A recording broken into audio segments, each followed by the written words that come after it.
Welcome to the Great Man Within podcast. Every episode is designed to help you discover and live the great man within you.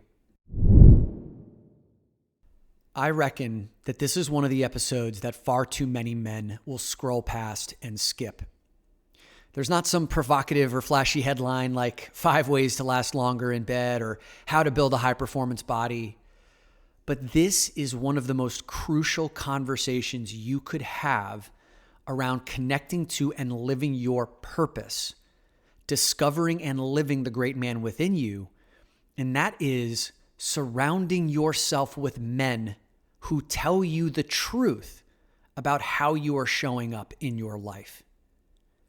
Beware of the man who does not surround himself with other men who tell him the truth about he is showing up in life. Because if that man does not have others who tell him the God's honest truth about how he's showing up, then he's a dangerous man. He's a liability. And I know that because I used to be that guy. And I also can see many other men who are in that situation right now. In my book On Purpose Leadership, I talk about one of the crucial elements of living your purpose and staying on purpose is to surround yourself with people who see the highest version of you. And a component of that, of the person who sees the highest version of you, is their ability to tell you the truth about your life. So in this conversation today, I'm going to be sharing with you some personal stories about men in my life who tell me the truth. And I'll give you some recent examples of that. At the end of the conversation, I'm going to give you 5 questions that you can ask the men in your life who you trust to tell you the truth about your life. They could be quite confronting, and you may need to put on a little bit of, I don't want to say body armor, but you may need to get yourself stable internally to get the kind of feedback for these kind of questions I'm going to be equipping you with. But first, let's revisit this concept, an important one, of surrounding yourself with people who speak to the highest version of you. And one of their skill sets is being able to tell you the truth. So there are 3 types of people in your life. And some of you may remember this because I did an entire episode on this months ago. 3 types of people in your life. Number 1, the type of person who sees the then version of you, the historical version of you, of who you used to be. This is an antiquated version of you. Many of these people are stuck in the past. Maybe these are like childhood friends, kids you went to high school with, maybe even family members who treat you like an older version, a younger version of you, right? Maybe even work colleagues still refer to you as the former version of who you used to be. These are the people who are stuck in the past, who don't know how to relate to the now version of you. And also maybe a part of it is they fear your growth because you may leave them behind, or it's an indictment of how they're not growing in their lives. We can have compassion for these people, but you need to know who they are because they have a dramatic impact on your energy levels. The second type of person in your life relates to the here and now version of you. These are the people who see what's right in front of them. Your current physical status, physical appearance, your marital status, your financial status. And maybe they can see an increment beyond, or an increment or 2 beyond where you are right now. But they aren't always too comfortable with you changing or shifting because maybe they don't want to keep up with that pace. They don't know how to keep up with that pace. They fear maybe losing you as well. In my experience, 90 to 95% of the people in your life relate to the here and now version of you. But it's this third type of person that can speak to the highest version of you, who can see beyond your present day limitations or greatness, right? Because many of you guys, the men that listen to this show are super high performers. And sometimes you can get stagnant in that because if you're the one who's always the top of the heap around the groups that you surround yourself with, oftentimes you can plateau there. The third type of person sees beyond that, probably scares you with how much potential they see in you because that represents discomfort or change or facing fears or uncovering blind spots in your life. These are the people who call you on your BS when you're showing up small. They're the ones who know that when you're packaging up a B effort, a B- effort, and trying to pass it off like an A, they'll call you on that too, right? And so a big part of this highest version of you, or them speaking to the highest version of you, allows you to expand and to grow and to stay connected to your purpose, right? This is so important. They keep you connected to your purpose, growing, rising. So one more element of this, and I touch upon this also in on-purpose leadership, is all forms of resistance to your leadership. When someone is resisting your leadership at home, in the workplace, in your communities, wherever you lead, it can all be boiled down to one thing: distrust, right? They'll either distrust themselves, they'll distrust you. The big one is when they distrust you. And when you do not have men in your life who can tell you the truth about how you are showing up, chances are the reason for that is because you don't want to take a look at yourself. And again, I know that from my own personal experience, because there's something inside that is too frightening to look at, or you don't maybe have the skill sets to navigate that emotional upheaval by looking inwards. But you will oftentimes not seek men who tell you the truth because of the fact that you're afraid to look inside. And therefore, you don't fully trust yourself. And therefore, the people you lead will never fully trust you. So, if you aspire to live on purpose, you have to surround yourself with people who see the highest version of you, in particular, men who can tell you the truth. And the reason why I'm saying men who can tell you the truth is I found that many men have women in their lives that they can confide in, that they can ask for guidance, advice, to show up and reveal all parts of themselves. Most guys that I know are lacking in this department with relationships with other guys. And that's why I'm so passionate about doing men's work. That's why I'm so passionate about the Great Man Mastermind, is that men are surrounded now with other guys who can say, nah, dude, like this is where you're showing up small in life. Nah, dude, this is a pattern and BS that you've been running on yourself. Like I can see right through it. You need to grow up, right? And in the most compassionate of ways, but grow up and handle that shit. So I want to share with you some recent examples from my life where I reached out and leaned on the men in my life that I trust for their ability to tell me the truth. So one of the things that I have recognized, well, there's a few things here. First, I know that one of the ways that I'm going to get my message out to help 10 million men get on this path of doing inner work over the next 10 years is my work on the socials, is getting the message out. And Instagram is a platform that I really enjoy. I've also noticed that over the past year and a half, as I've really dialed in my physical well-being, right? With the food that I eat, with the way that I work out, how I sleep and take care of myself in recovery, like physically, I've never been in better shape. So not only does my body look as good as it ever has, better than it ever has, but there's this vitality in my face, right? Like this lightness and brightness, a spark in my eye that people notice. And so I'm getting a lot more attention now regarding my physical well-being, and people want that for themselves. And I've always been hesitant to showcase my body on social media because I don't want people to think that I'm ego-driven. I'm not here showing my body off because I want the hits of attention. Back in the day, I may have, very well may have. That would have actually, let's say it for what it was.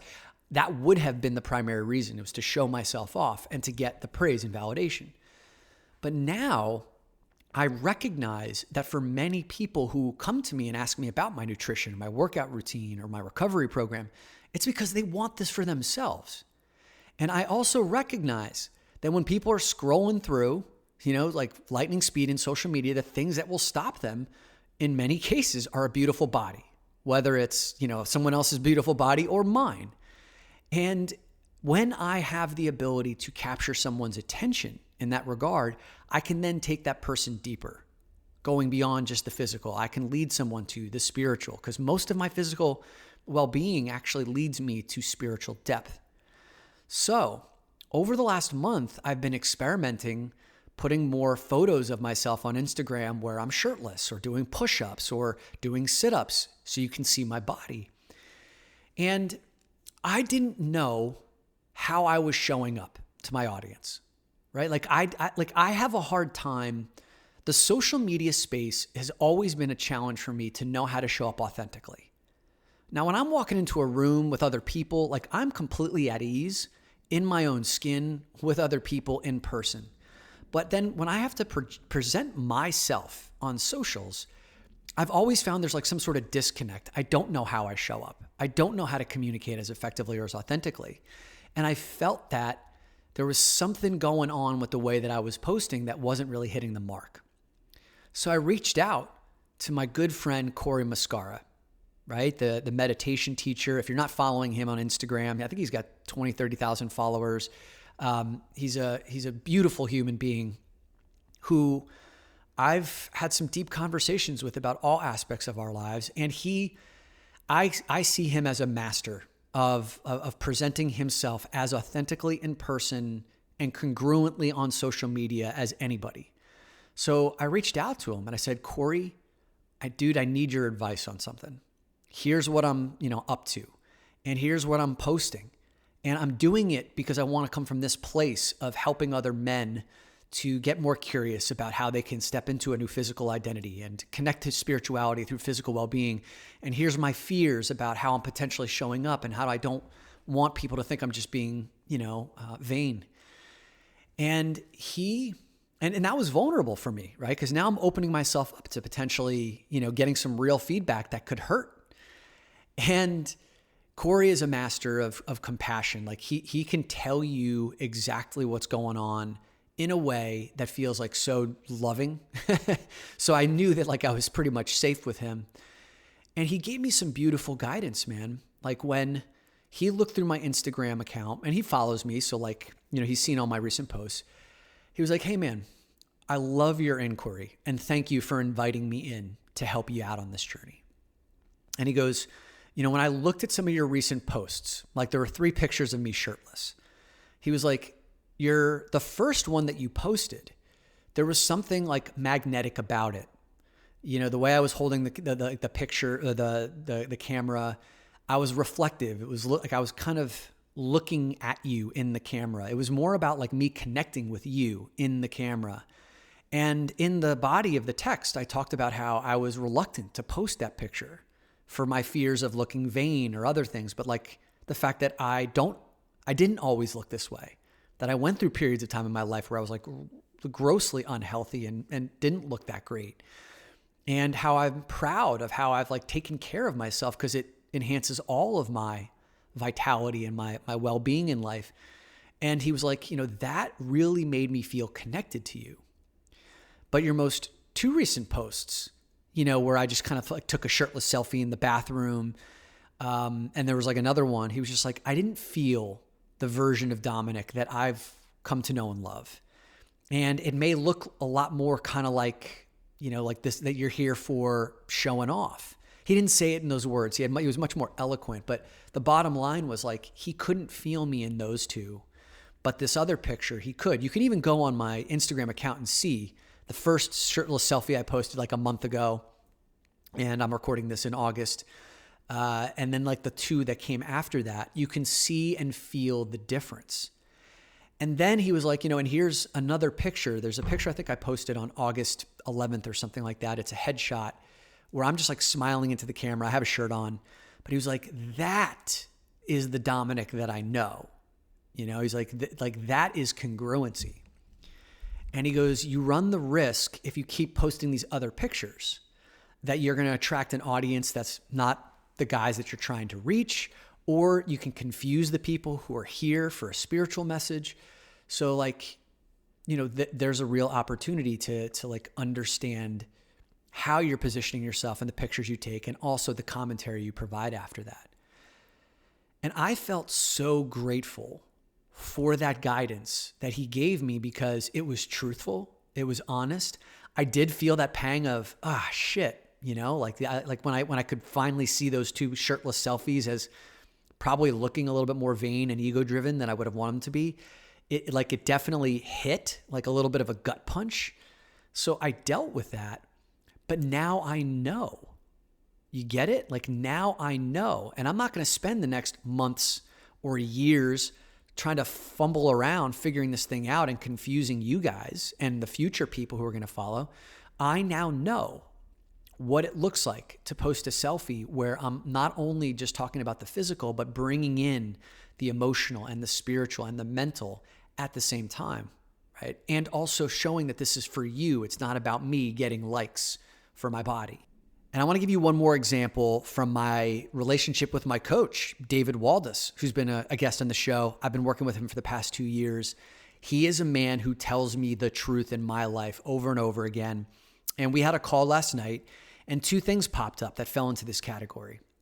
So number 1, in my relationship and dating life, I have this habit of showing up to new interactions with women with this rider in my contract that has like an escape clause. David was the one who pointed this out to me. He was like, do you happen to notice that pretty much like every time you enter into something new with a woman, you're always like kind of setting it up in a way where if you need to get out, you can press that like escape button. It's like in the contract, there's a rider, and he's like, and you use it often. And every time I talk to him about a potential new woman in my life or the love, like an interest of some kind, when that shows up, when I start to speak to like, but this, that, he's like, there it is. And he calls me on my bullshit, which is an opportunity for me to look at why I'm doing that. What's the fear behind always needing an escape clause? And part of it has to do with like some patterns of attracting emotionally needy women, but parts of it have to do with the fact that like I have some unresolved stuff that we need to work on, and we are working on it. And now that he's been calling me on that, calling me forward on that, I catch it much more quickly. We clean it up much more quickly, and it's becoming less and less of a part of my dating and relationship life. And the other one is, he pointed this out to me last night, but this has been something that we've talked about for months, and I'm still working on it, is when certain people in my life show up with like intense, overwhelming energy around something that like I'm just totally disconnected with. Like I'm just not interested in having that conversation, or it just doesn't seem like it pertains to me. Instead of me powerfully putting like my hand out and just being like, stop, or don't bring that shit here, or thank you, but I'm not interested, or you know what, this isn't like, connecting with me. Like maybe you want to talk to someone else about this. Instead of that, I do this disengagement energy thing. I just kind of go, oh, okay. And I slowly unwind myself from the conversation, because I'm like masterful at being able to, it's not quite an Irish goodbye, but just kind of like okay, not engage. But that doesn't feel powerful. It's weak. And I also don't use my voice to let the other person know that this isn't cool or this isn't for me. And so a recent example of this is a dear friend of mine, a guy that I love, has been blowing up my inbox on Instagram with all of these conspiracy theories around QAnon. If you don't know about QAnon, it's basically this super conspiracy theory around the reason why we are in a coronavirus outbreak is because of some master plan that's tied up in international child sex trafficking rings, so that now that we're all wearing masks because of the coronavirus, it's easier to now traffic human beings in broad daylight because everyone's wearing masks. Now, let me just say a few things here. First, child sex trafficking is horrific and deplorable. Of course, I stand against that. But do I believe that every government in the world has conspired to tank their global economies, their local economies and the global economy, just so that they could traffic more children? Like I just don't believe in that shit. Okay. And so this stuff was just kind of coming in my inbox like fast and hard. And I was just like not engaging with it. And then I was like, you know what? After I got the truth telling from David last night, this morning, when there was another QAnon thing in my inbox, I just said, hey, brother, I want you to know that I love you. Child sex trafficking is something that's horrific, deplorable. I stand against it. And I feel like that has nothing to do with what's going on with the coronavirus. I believe that the QAnon conspiracy theories are not only misguided, but dangerous. Please stop sending me this. And that was it. And he wrote me back and he said, I hear you. No problem. I'll stop. And to his credit, right? Like a man who heard that, like we call each other forward in our lives. He just stopped. and it worked out, and I feel much more powerful as a result. If I didn't have David in my life telling me the truth of where I'm showing up small, then this would continue. I'd be getting new QAnon emails or text messages or, DMs in my Instagram that would continue to frustrate me. But now I've made my voice heard. And now I'm stepping the highest version of myself. Now I'm feeling like I'm connected back to purpose. You get how all of this works? So I want to give you 5 questions that you can ask men in your life. No, actually, before I even get to that, first thing is, do you even have men in your life who can tell you the truth? Right? Think about that. I know there are a lot of guys who do not have men in their lives who can tell them the truth. A lot of guys just want to not rock the boat. You know what I mean? You have friends who don't want to go too deep. They don't want to get into too emotional stuff. Maybe they'll scratch the surface on something, but they don't know how to navigate those waters.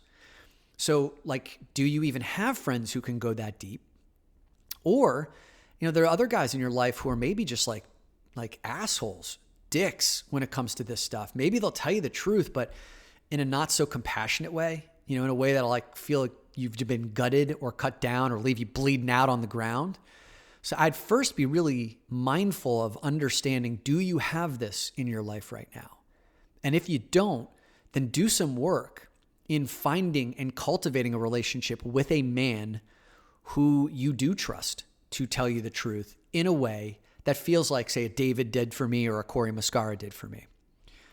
Now, I'm going to equip you with these 5 questions. If you have a men's group too, a lot of you are emailing me about your men's groups and how you're using these show episodes to spur on conversations in your men's group. These are 5 awesome questions to use inside your men's group. So question number 1, I'm going to link these, or I'll write these out in the show notes. Question number 1, ask the men in your life who tell you the truth, who am I when I'm at my best? Who am I when I am at my best? You'll find a number of things that they'll say are quite obvious to you and they'll reinforce, but there will be ones who tell you things that will be complete ahas or a new strand on something you already knew that will allow you to go deeper into this area of you living the greatest version of yourself. Who am I when I'm at my best? Question number 2, this one requires some vulnerability. Where in my life am I playing small? Where in my life am I playing small? Right? This is where, if you have men in your life that you trust to tell you the truth, they'll tell you if you're showing up small in your dating life, showing up small in your physical well-being, showing up small in how you're going after work, showing up small because maybe you're just coasting in your career and they know that you're capable of something more because, you're just mailing it in. Question number 3, what can you count on me for? Ask the men in your life that you trust, what is it that you can count on me for? Okay. Question number 4, and this one requires some vulnerability again. What wouldn't you count on me for? Right? What in, ask the man that you trust, what in your life would you not come to me and count on me for? And I've had guys ask this question. This is where guys will say, man, I wouldn't count on you to come through on your word. You've broken too many promises, right? I wouldn't, this is not about me, but these are what I've seen other men in some of the work that we've done where I've equipped them with these questions. I wouldn't count on you. I wouldn't trust you around my sister, right? Maybe because this guy's a dog in dating relationships. I wouldn't count on you when times get tough because you disappear, right? I wouldn't count on you when I need something. You'll come to me when you need something. I wouldn't count on you when I need something. These are really big gut punches, but they're also the very things that can help you to become the best version of yourself. These are really important. And the 5th and final question is, do I have a blind spot that you can help me to see? Do I have a blind spot that you can help me to see?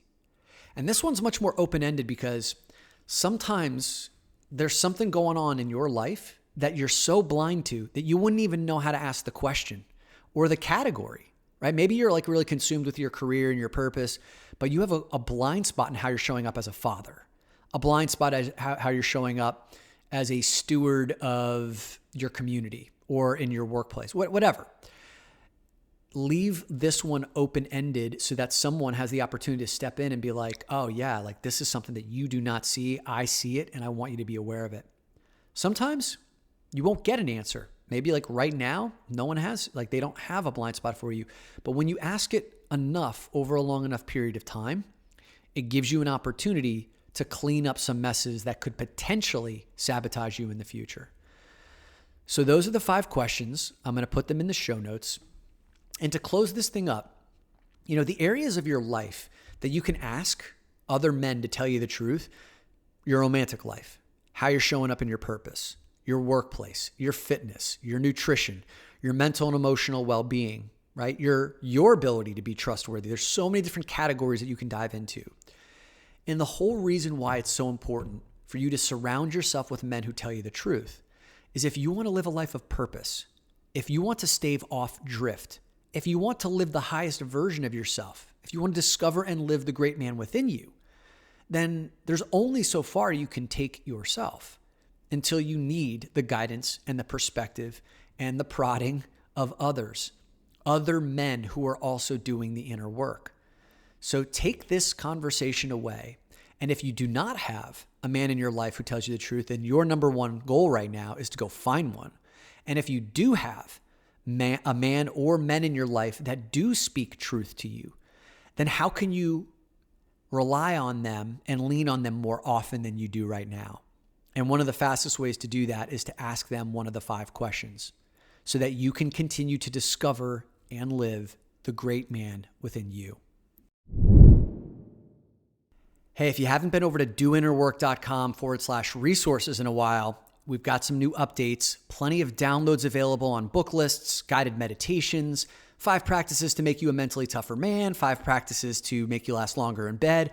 All of that stuff is at doinnerwork.com/resources. And I've also just uploaded the first chapter of my book on purpose leadership, which is now available for free download. It'll give you a lens into the book, the key concepts that we hit upon regarding purpose and the key components of purpose, the mistakes that we make that drift us off purpose and how to get back. And it'll give you a good lens into whether or not you think that book is right for you. So head over to doinnerwork.com/resources for free downloads on meditations, book lists, and the first free chapter of my new book on purpose leadership.